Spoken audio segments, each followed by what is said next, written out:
अब देखो यहाँ पे फ्रिक्शनल फोर्स का मतलब it is the force which acts opposite to the direction of motion. इसका मतलब ध्यान से समझना, this is your surface and this is object whose mass is equal to m is the mass, मतलब वजन उसका, ठीक है।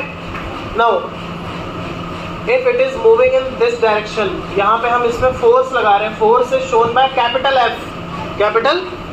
F, जस्ट लाइक ये ऑब्जेक्ट है और इसको मैं ऐसे फोर्स लगा रहा हूँ तो आगे जा रहा है ये, है ना।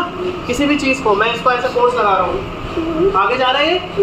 अब देखो जब मैं इसको फोर्स ऐसे लगा रहा था तो रगड़ पीछे की तरफ लगती है, जब हम आगे की तरफ चलते हैं तो हमारे जो स्लीपर्स हैं वो पीछे की तरफ घिसते हैं, हमारे चप्पल का सोल जो होता है वो घिस जाता है over a period of time.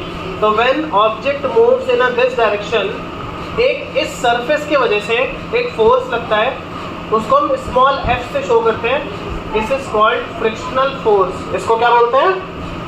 Frictional force. ये बात समझ में आ गई? मतलब रगड़ लगना किसी भी सरफेस में। अब ये कैसे डिसाइड होगा? पहला, स्मूथ सरफेस तो फ्रिक्शन क्या होगा?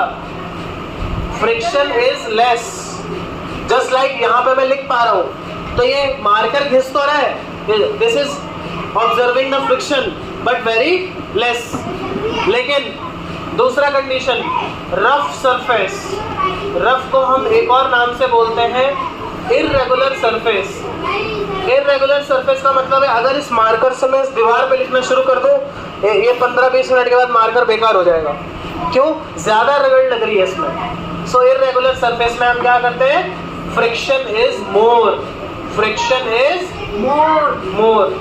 अब मैं इसके कॉन्सेप्ट समझाऊंगा कि where it is used. Like when we have to play football तो हमें स्पाइक्स वाले जूते पहनने पड़ते हैं ताकि स्लिप ना हो, वहाँ पे हमें फ्रिक्शन ज़्यादा चाहिए तो हम उस सरफेस को क्या बना देते हैं? रफ बना देते हैं, ठीक है। लेकिन हमें कैरम बोर्ड खेलना है तो कैरम बोर्ड में हम चाहते हैं कि वो जो स्ट्राइकर हो वो बिल्कुल फ्रीली मूव करे, तो हम वहाँ पे पाउडर गिरा के उस सरफेस को क्या बना देते हैं? फ्रिक्शन लेस या वेरी लेस फ्रिक्शन, ठीक है।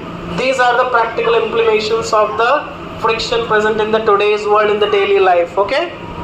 चलो।